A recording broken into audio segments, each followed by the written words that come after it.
दोस्तों, Donald Trump ने घुटने टेक दिए हैं, मतलब अमेरिका युद्ध हार गया है।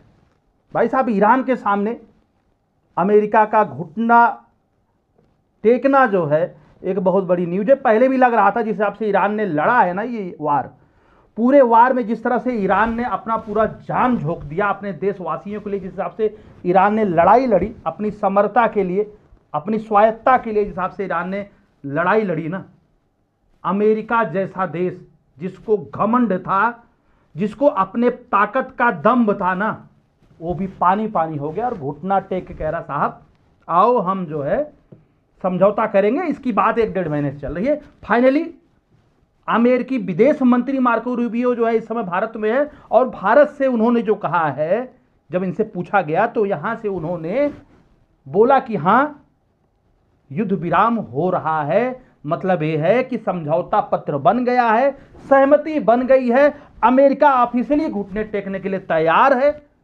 अगर उसमें कुछ 19-20 कंप्रोमाइज भी करना पड़े ईरान को, तब भी यह मान के चलिएगा कि ईरान युद्ध जीत गया है। ईरान ने पूरे जियोपॉलिटिक्स को जो है रीसेटल कर दिया है, मतलब जो विश्व की ताकत थी ना उसको रीसेटल कर दिया। जो ताकत सिर्फ अमेरिका के पास में थी, वो ताकत एशिया में, मध्य एशिया में, पूर्व एशिया में, पश्चिम एशिया में वो ताकतें निहित हो गई। एक ताकत पश्चिम एशिया में ईरान के पास में, दूसरी पूर्व एशिया की बात करूं, दूसरी ताकत जो है चाइना और भारत के पास में। अगर यूरेशिया की बात करूं तो ताकत रूस के पास में। ये डिसाइड हो गया है कि अब दुनिया जो है सिंगल पावर में नहीं रहेगी, दुनिया बाइपोलर हो गई है। यहां पर अलग अलग क्षेत्र में अलग अलग पावर होंगे, पावर सेंटर होंगे। ये बहुत बड़ी चीज है, और अमेरिका का हारना अमेरिका के इतिहास के लिए एक काला धब्बा बन गया है, क्योंकि इतिहास गवाह है अमेरिका जब भी युद्ध लड़ा है ना, कभी भी अमेरिका अपनी धरती पर युद्ध नहीं लड़ा है। एक बात मान के चलिए, अमेरिका बड़ा चतुर है भाई, वो अपनी धरती पर कभी युद्ध नहीं लड़ता है। युद्ध लड़ा उसने पूरा प्रथम विश्व युद्ध, द्वितीय विश्व युद्ध, जो भी हुआ वो जापान के ऊपर हुआ, वो यूरोप के ऊपर हुआ, लेकिन अमेरिका के अंदर कोई युद्ध नहीं हुआ, इसीलिए पावर में बना रहा। लेकिन यहां पर जब अमेरिका मिडिल ईस्ट में, जिसको बोले तो पश्चिम एशिया में, जब ईरान से लड़ा ना, तो उसके दांत खट्टे नहीं हुए, टूट गए और पानी पानी हो गया। आगे बात करते हैं, देखो क्या बोला है मार्को रूबियो ने। तो मार्को रूबियो ने एनडीटीवी और अन्य मीडिया माध्यमों से बातचीत में कहा है कि 48 घंटे में ईरान के साथ बातचीत में महत्वपूर्ण प्रगति हुई है, सिग्निफिकेंट प्रोग्रेस हुआ है। उन्होंने संकेत दिया है कि दुनिया को जल्द ही इस युद्ध पर कोई अच्छी खबर, मतलब गुड न्यूज मिल सकती है। दूसरा, अगर हार्मुज पे बात हुई तो उन्होंने क्या बोला, रूबियो ने साफ किया है कि जो है प्रस्तावित समझौते के तहत स्टेट ऑफ हार्मुज को बिना किसी टोल के पूरी तरह खोला जाएगा। इस पे खैर मैं सहमत नहीं हूं, क्योंकि ईरान जो है टोल चाहता है, जो समझौता हो रहा है जहां तक मुझे जानकारी है, ठीक है ना, मतलब किसी प्रकार की का टोल नहीं दिया जाएगा, ये मार्को रूबियो कह रहे हैं, ठीक है ना। अब बात कर लेते हैं, उन्होंने ईरान द्वारा व्यावसायिक जहाजों पर किए जा रहे हमले को पूरी तरह से अवैध बताया है, और कहा है कि कोई भी देश अंतर्राष्ट्रीय समझौते, अंतर्राष्ट्रीय समुद्री रास्तों पर कब्जा नहीं कर सकता। तो क्लियर बात है, ये जो है बिल्कुल क्लियर है। ये नेचुरल जो रास्ते हैं, जो भौगोलिक स्थिति है, जो नेचर ने बनाया है, उसमें किसी का अधिकार नहीं है, ये सही बात है। लेकिन अब जबरदस्ती और इस तरह का कृत्य करने के लिए मजबूर तो अमेरिका ने किया कि ईरान उस रास्ते को रोके, ठीक है ना। परमाणु हथियारों की अगर बात करो तो उन्होंने दोहराया है कि अमेरिका, मतलब मार्को रूबियो ने बोला कि जो है राष्ट्रपति डोनाल्ड ट्रंप का रुख एकदम स्पष्ट है परमाणु को लेकर के। ईरान को कभी भी परमाणु हथियार बनाने की अनुमति नहीं दी जा सकती है। सीज फायर या किसी भी समझौते के लिए ईरान को अपना अत्यधिक संवर्धित जो है, मतलब यूरेनियम, जो हाई इनरिच यूरेनियम है, उसको सौंपना होगा। ये भारत से बैठ के मार्को रूबियो बता रहे हैं।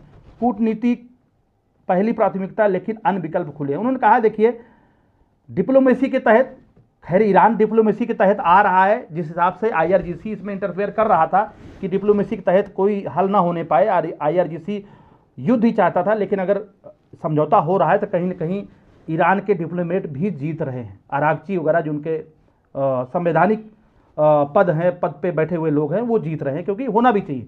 तो उन्होंने कहा अगर डिप्लोमेटिक रास्ते खुले हुए, रूबियो ने कहा कि ट्रंप प्रशासन का पहला प्रयास डिप्लोमेसी है, बातचीत है, इसके जरिए इस संकट का समाधान निकालना है। हालांकि उन्होंने चेतावनी भी दी है, अगर ईरान नियमों का पालन नहीं करता है तो अमेरिका के पास इस समस्या को सुलझाने के लिए अन्य विकल्प भी खुले हैं। भारत की ऊर्जा सुरक्षा और द्विपक्षीय बातचीत की भी बातचीत हुई, इसकी बात हम किसी और वीडियो में करेंगे।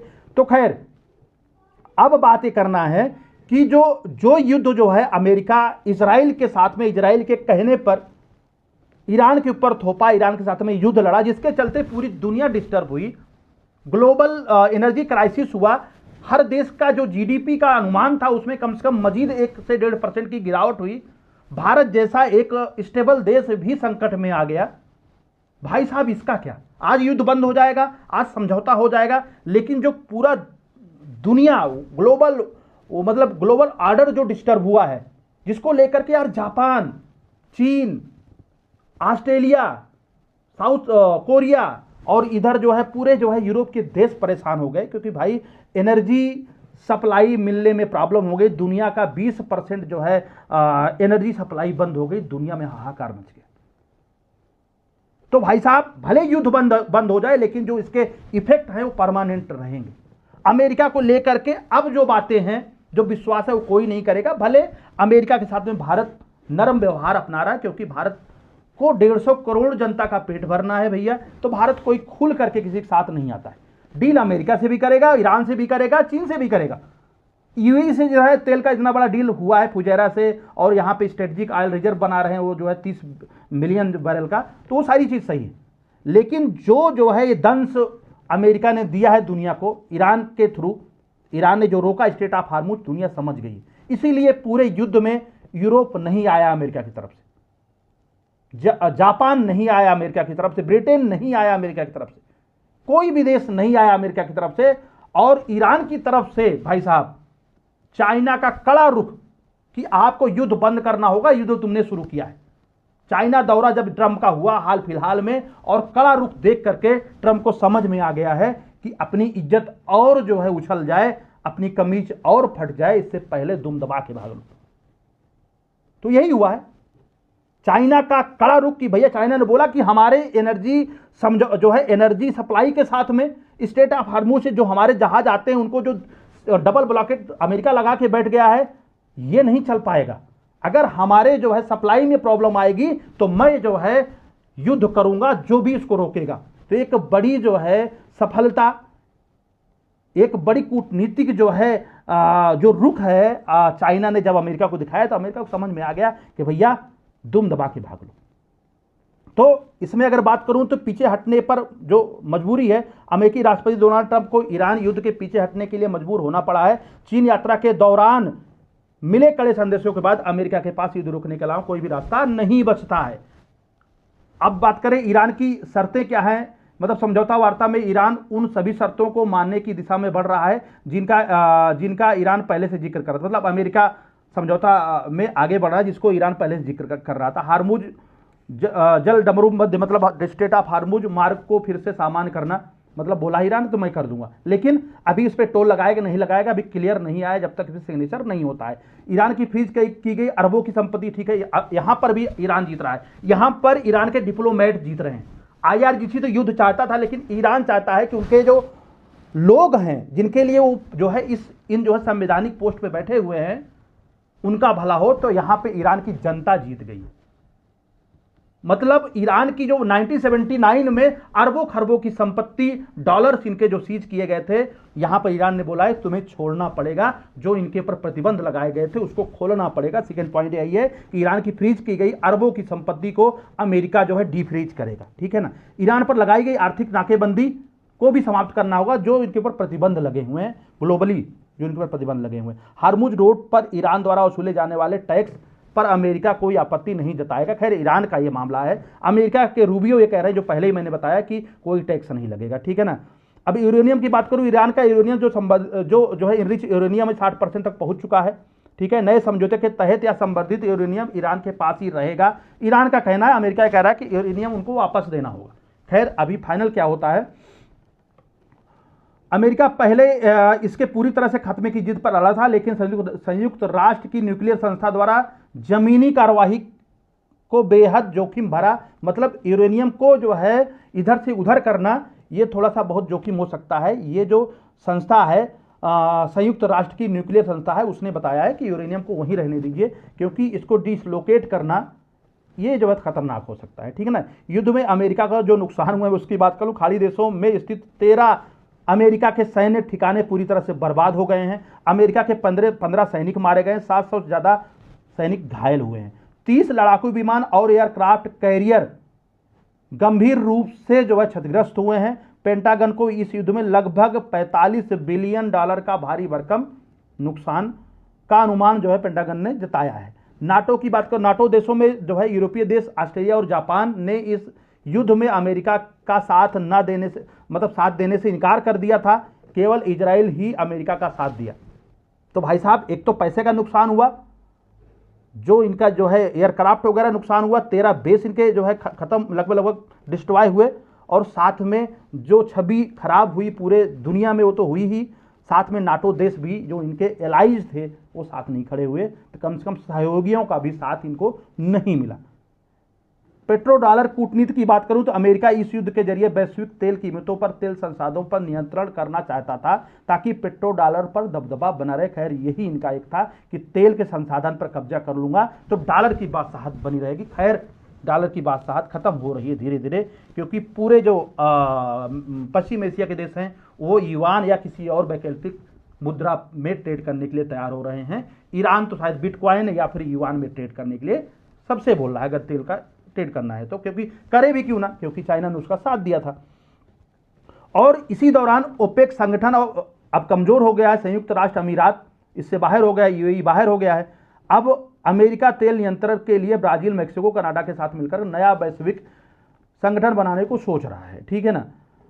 और उसके पास में वेनेजुएला भी आ गया है, तो ये भी ओपेक की तरह एक संगठन बनाने के लिए सोच रहा है। अमेरिकी विदेशी मंत्री मार्को रूबियो का दौरा, भारत और वेनेजुएला का कनेक्शन भैया ये भी है।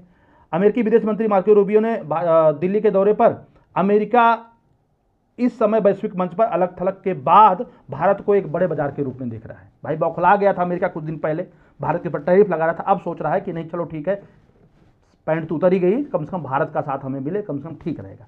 ठीक है ना। अमेरिका के प्रयास के चलते वेनेजुएला के राष्ट्रपति डेल्सी रोड्रिगेज भी भारत के दौरे पर आ रही हैं। भारत ने वेनेजुएला के कच्चे तेल का आयात तेजी से बढ़ाया है और जो है इसको बढ़ाकर 2.83 लाख बैरल प्रतिदिन से बढ़ाकर 4.17 लाख पर बैरल जो है प्रतिदिन कर, मतलब 4.17 लाख बैरल प्रतिदिन कर दिया है।